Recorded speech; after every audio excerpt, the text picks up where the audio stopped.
por infinito.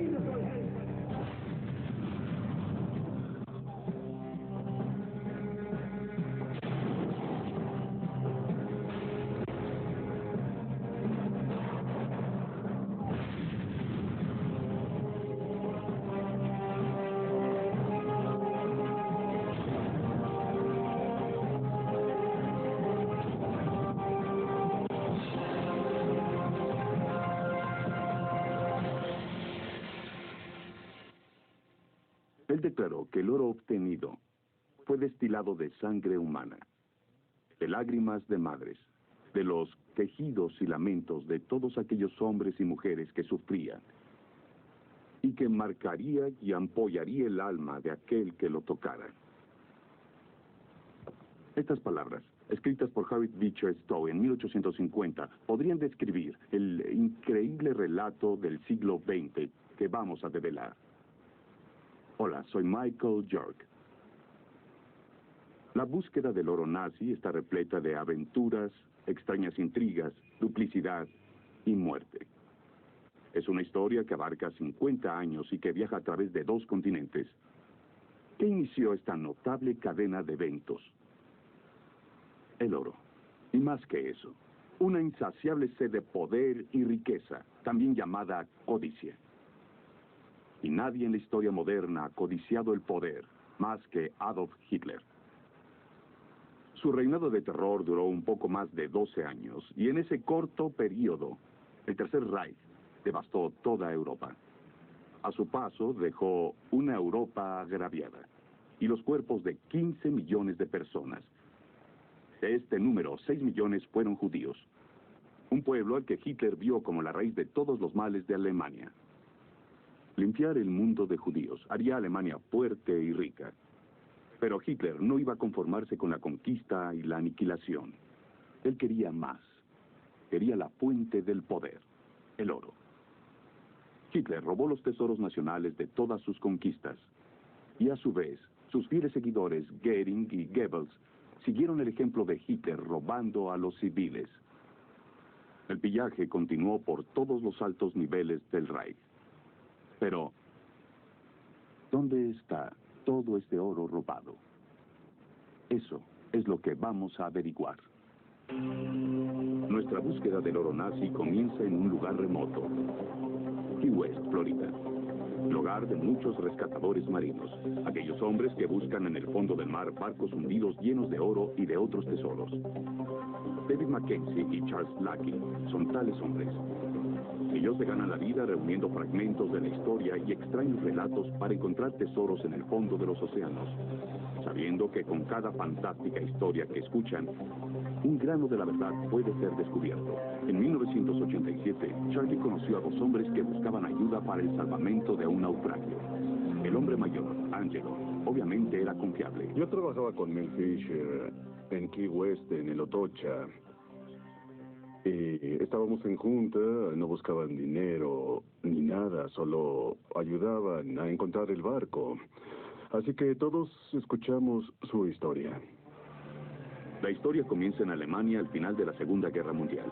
Después de producir una poderosa devastación en toda Europa, el régimen nazi cayó víctima de su propia destrucción. Los oficiales que usaron la suástica, una vez temidos, ahora eran perseguidos. Escapar parecía ser su única esperanza ante el avance de las fuerzas aliadas. Muchos oficiales nazis habían estado preparándose para la inevitable caída del Tercer Reich desde el bombardeo a Berlín en febrero de 1945. Uno de esos oficiales era el general Franz Pfeffer. Según la historia, Pfeffer reunió una pequeña fortuna en oro durante su ejercicio en la élite de Hitler. Usando lo que le quedaba de autoridad como general, Pfeffer arregló un encuentro con una nave alemana en las costas de Portugal. En un puerto no mencionado, Pfeffer subió a bordo con su familia y con su carga de oro, y huyó. El submarino se dirigió hacia una tierra que abrió los brazos y dio la bienvenida a los nazis derrotados, Sudamérica. Países tales como Argentina, Brasil y Paraguay les ofrecieron un cielo seguro para volverse inconspicuos y sin rostro. Asentado en Paraguay, Pepper derramó su pasado en la tranquilidad del paraíso encontrado. Su temor de ser perseguido subsistió a cada año que pasaba. Al final de los 60, y con problemas en su salud, Pepper quiso asegurar el futuro de su familia. En 1969, el general decidió hacer efectivo el valor de su oro. Y se puso en contacto con un amigo suyo, el general Somoza, que era el dictador de Nicaragua. En 1965 se volvió ilegal que un individuo poseyera oro en grandes cantidades y tuvo que encontrar un comprador. Alguien con grandes montos de dinero y de tiempo. Y alguien que no supiera respetar la ley. Somoza encontró a ese hombre en Canadá. Un italiano, a quien llamaremos Angelo para los propósitos de la historia. Como en cualquier otro trato de esta magnitud, la sobrevivencia es parte del negocio. Angelo escogió a su guardaespaldas y socio con mucho cuidado. Un hombre llamado Tony, un traficante de armas que contaba con una gran reputación. Un encuentro entre Pepper, Somoza, Angelo y Tony tuvo lugar en Nicaragua. Ninguno de ellos sabía qué esperar y todos se encontraban en guardia. De acuerdo. No vengo a socializar. ¿Qué es lo que tienes? Cuando la sospecha inicial fue evidente, Pepper declaró cuál sería el tema de la negociación. De esto estamos hablando. ¿Caballeros? Oh.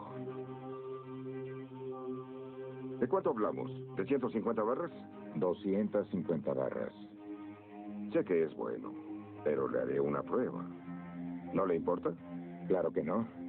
Sin duda la calidad del oro era fenomenal, y había mucho más sin contar.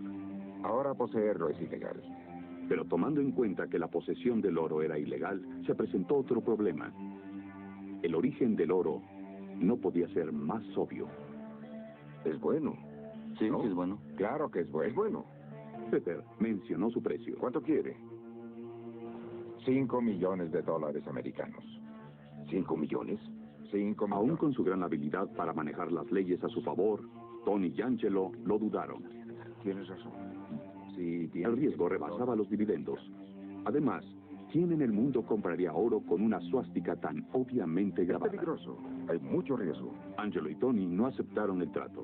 Pepper no pudo ocultar su desilusión. No se vendería. Al igual que Somoza, perder su comisión no era algo aceptable. Tenemos el Pero dinero. ese no fue el final de la historia. Hay demasiados riesgos. Siento mucho escuchar eso. Todo crimen tiene un motivo. Pepper y Angelo están claramente motivados por las ganancias. La política jamás entró en la ecuación, pero ¿qué pasa cuando el dogma político es el incentivo? La búsqueda del oro nazi. Antes de conocer el trato entre Pepper y Angelo, es importante conocer el viaje que el oro siguió antes de llegar a Paraguay. Se inicia con la llegada de Hitler al poder.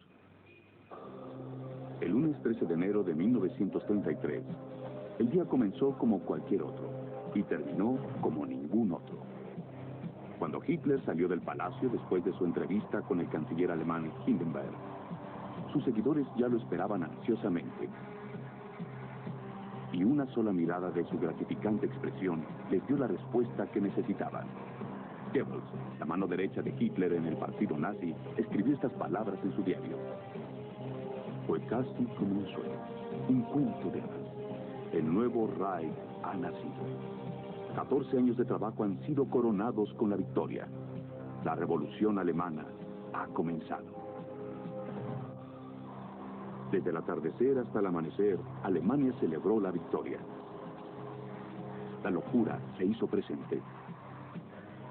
Miles de soldados nazis marcharon por todas las calles llevando antorchas que alumbraban la noche y elevaban el espíritu de las masas hacia un mayor frenesí. No había duda en la mente del pueblo alemán de que Hitler era el hombre perfecto para guiar a su país hacia la supremacía total. Hitler no perdió el tiempo.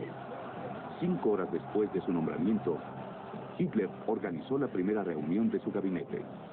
Con ayuda de Goering, Hitler comenzó a desmantelar lo que quedaba de la frágil democracia.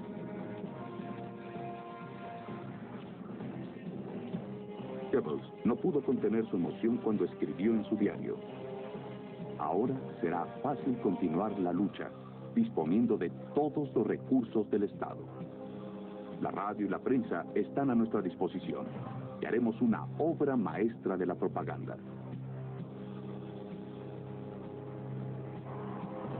Siempre escondidos en la sombra de Hitler, sus discípulos incluían a Rudolf Hess, Hermann Goering, Alfred Rosenberg, Joseph Goebbels y Heinrich Himmler. Siendo el jefe del partido nazi, Hitler estaba rodeado de hombres que no solo estaban de acuerdo con sus fanáticas metas, sino que también eran bien aceptados socialmente. Como una de las asociaciones más mortales, este grupo reunió todo el poder para el partido nazi y finalmente para Hitler.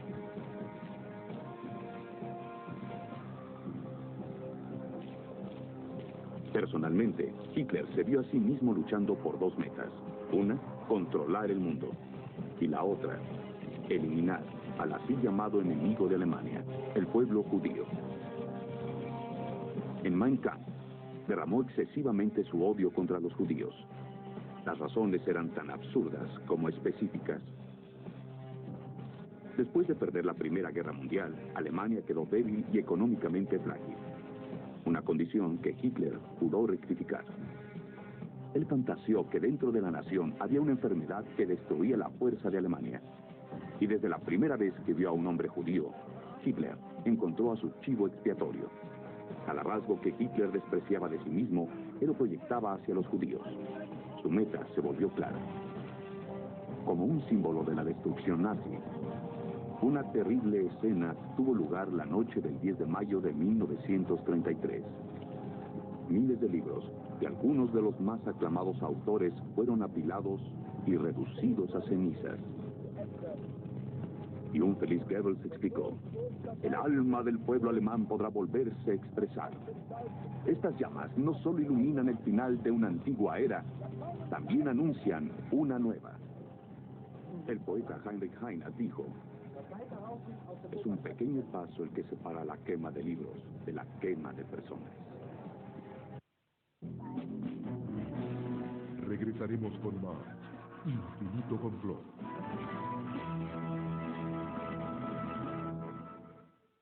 Continuamos con Infinito Complot.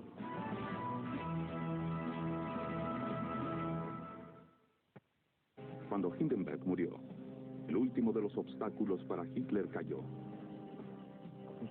Valiéndose de la ley de habilitación, Hitler se nombró a sí mismo canciller y presidente de Alemania. La promesa de Hitler de acabar con la democracia se mantuvo.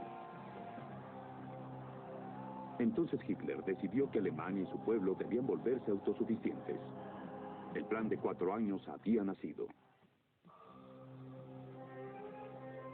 La búsqueda del oro nazi. En 1936, el mismo año en que Alemania organizó los Juegos Olímpicos, Hitler redactó un memorándum secreto sobre la estrategia económica de Alemania.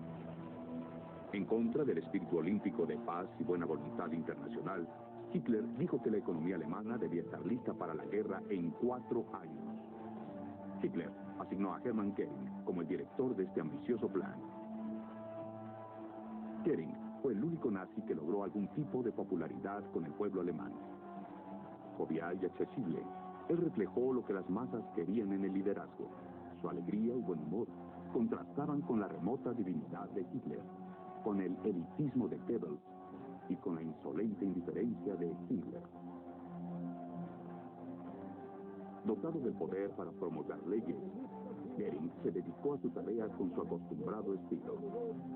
Transformó los grandes negocios en fábricas que dedicaron su producción para los tiempos de guerra. Convierten en los centros de la carnicería humana. Julio 25 de 1943. En Italia, las ultrajadas masas arrastran a Mussolini a la plaza central. Lo matan junto con su amante y profanan sus cuerpos en público. Hitler aprovecha esta oportunidad para invadir el norte y el centro de Italia al día siguiente. El día D, junio 6 de 1944. Los aliados invaden Normandía. Hitler duerme en ese momento a pesar de las advertencias sobre la invasión. Octubre 21 de 1944. Las tropas americanas ocupan Arles. Ahora frenético, Hitler ruega a la aterrada nación alemana soportar la presión y no rendirse. Marzo 7 de 1945. Las tropas americanas cruzan las líneas. La derrota clava la mirada en los ojos de Hitler. Regresaremos con más Infinito Complot. Con sus sueños aplastados y el mundo cayendo a su alrededor, Hitler se defiende en el modo que conoce mejor, negando toda responsabilidad. En un discurso, Hitler llora incontrolablemente. Si la guerra va a perderse, el pueblo también se perderá. Aquellos que son inferiores permanecerán después de la lucha, porque los valiosos ya habrán muerto.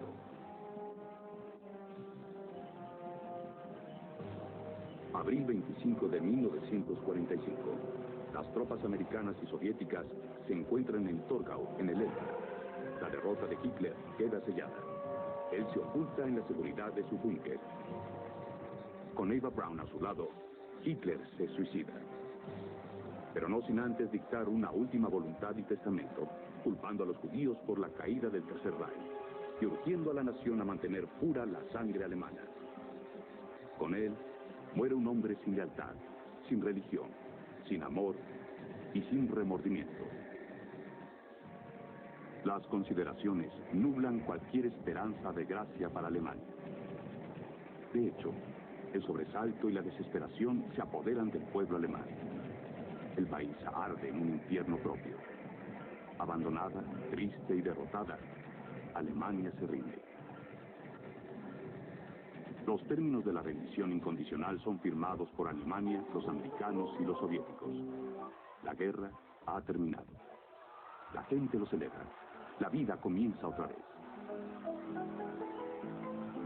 Pero mientras los gritos de alegría se escuchan por todo el globo, el corazón del mundo deja de latir. La extensión total de las atrocidades de Hitler sale a la superficie. Mi nombre es Magda Bass. Soy sobreviviente del Holocausto.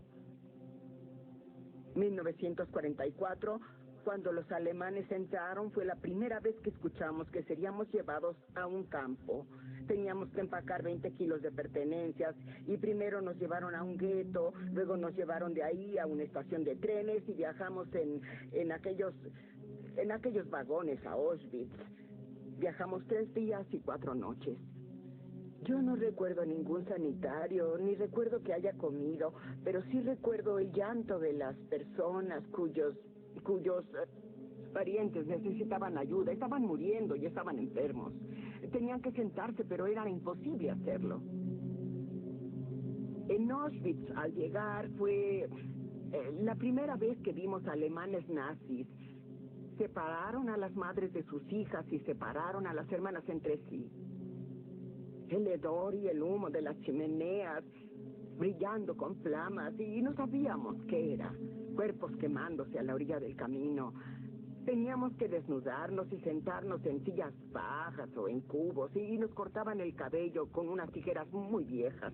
En el siguiente cuarto nos rociaban a todos con desinfectantes y en el tercer cuarto nos daban una sola prenda, ni zapatos, ni ropa interior. Nos llevaron a barracas y las barracas no tenían camas, solo el piso y como pudimos nos quedamos dormidos. Yo vengo de un pueblo llamado Kaunas-Okowno, en Lituania. Y los alemanes ocuparon nuestro pueblo unos 3 días. Después de que la guerra estalló entre Alemania y la Unión Soviética. Y poco después de eso, los judíos de la ciudad fueron puestos en un gueto. Cada cuarto tenía una familia, algunos tenían varias familias. Y no sabíamos qué esperar.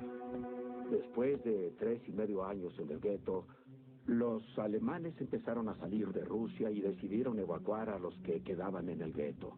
Empezaron con unas 45,000 personas y quedamos 17 o 18,000 ahí. Hombres y mujeres y pocos niños. A los niños los mataban. Yo tuve suerte otra vez. Nos pusieron en vagones y nos llevaron a Alemania y trabajábamos y no era un campo de muerte ni de exterminio. Era de trabajo, pero trabajábamos 20 horas, 24 horas al día, 7 días a la semana, sin un descanso, ni un solo día. Teníamos que marchar 1 hora u hora y media y estar de pie 2 horas para ser contados y recontados. Y no quedaba tiempo para dormir. No les costábamos nada. Y el trabajo era ilimitado. Y cuando la gente moría traían más. Cada semana o cada 2 según necesitaran. Y no se interesaban en conservarnos vivos. La vida en Auschwitz era indescriptible, hacían selecciones y cuando salíamos teníamos que quitarnos nuestra única prenda y luego formarnos en filas rectas, lo cual era muy importante, formar filas rectas. Y entonces entre ellos empezaban a preguntarse a quién seleccionar. ¿Qué era eso? Bueno, el doctor venía y en unos momentos ellos señalaban a los que irían a la cámara de gases. No sabíamos de qué hablaban, creíamos que era para ducharnos y que ellos escogerían a todos los que se ducharían y que a eso entrarían al cuarto. Luego notaban que no había por dónde correr el agua y había pánico. Pero nosotros lo imaginábamos y era ahí donde soltaban el gas. Y al sentir pánico lo inhalaban más rápido. Al final de la guerra y con el mundo aún celebrando, los soldados americanos en Alemania descubrían una horrible tragedia después de otra. Y lo que descubrieron dejó 2 preguntas sin contestar. ¿Cómo fue posible que un solo hombre causara tanta destrucción? ¿Y cómo fue posible que el resto del mundo le permitiera hacerlo? La búsqueda del oro nazi. ¿Cuántas personas dijeron? Lo leí en muchos libros. ¿Por qué no detuvieron a Hitler? Sabíamos lo que iba a hacer. ¿Por qué no dijeron no? ¿Quién iba a decir no? Hubieron miembros de la élite de Hitler que dijeron no. Uno de ellos fue Schacht, ministro de Finanzas. Al principio, él fue la mente maestra detrás del oro oculto del partido nazi. El ministro Schacht renunció al partido debido a sus prácticas antisemitas. Walter Funk se volvió el nuevo ministro de Economía. Funk, más un político que un banquero, dejó la administración del Banco del Reich a Emil Pohl, el vicepresidente del banco. Fue Pohl quien creó el imperio financiero nazi. Para reunir los $800 millones para armamento, Alemania buscó la ayuda de otros países.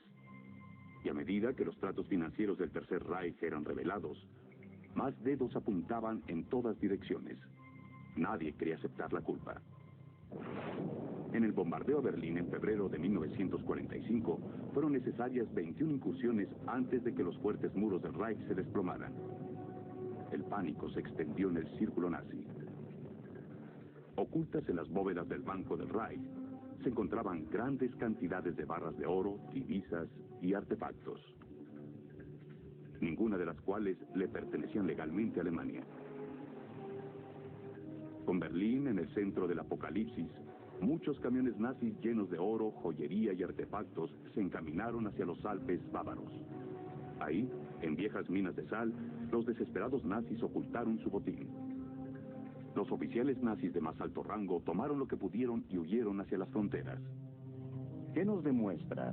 Nos demuestra que mientras todo se derrumbaba, los líderes del Tercer Reich tenían una cosa en mente: ¿cómo escapo con el oro? Ellos no eran estúpidos. Y no es que hayan creído que perderían la guerra en abril de 1945. Ellos supieron que la perderían cuando los aliados llegaron a Europa y comenzaron a hacer sus planes. Y los que tenían el poder hicieron sus transferencias, hicieron sus conexiones.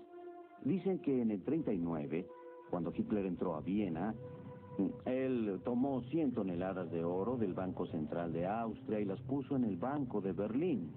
De acuerdo con las leyes de Checoslovaquia antes de la guerra. Todos los que tuvieran algún valor debían llevarlo al banco. Y cuando los nazis llegaron en el 39, lo primero que hicieron al llegar fue tomar el oro que solía estar en el banco. Era privado de individuos del pueblo judío, y lo llevaron a Viena. Y la gente fue llevada a campos de concentración y dijeron: descuida, traeremos el oro. No lo sé, yo jamás lo vi. Cuando Hitler y sus tropas invadieron todos y cada uno de los países, sacaron de los bancos centrales todos sus tesoros. El oro, que llegaba a la cantidad de 625 millones de dólares, cayó en las hambrientas manos de los nazis. Pero era oro en monedas, y solo el principio de un robo sin precedentes en la historia. El oro que no era dinero caía en la categoría de objetos de oro, monedas de oro, bolsas con valores que resulta muy difícil darles un valor. Por una casualidad, 2 soldados americanos tropezaron con el tesoro nazi enterrado en la mina de Kaiseroda en abril de 1945. Adentro, 30 millas de pasajes conducían a unas cuevas repletas de monedas acuñadas en oro y de barras de oro. Maletines llenos de papel moneda, incluyendo billetes del Banco del Reich y divisas. Tan solo el oro se estimaba en 240 millones de dólares. La moneda americana llegaba a los 2 millones de dólares. Una enorme colección de libros, arte y pinturas. Rembrandt, Van Dyck, Rafael y Renoir, por mencionar algunos. Invaluables tesoros apilados sin ningún cuidado. Pero también había, guardada en baúles, cajas y sacos, una colección tan horrible como valiosa. Incrustaciones de oro, gafas, relojes, sortijas, cigarreras, diamantes y perlas conformaban juntas una terrible visión de la desolación y la desesperanza.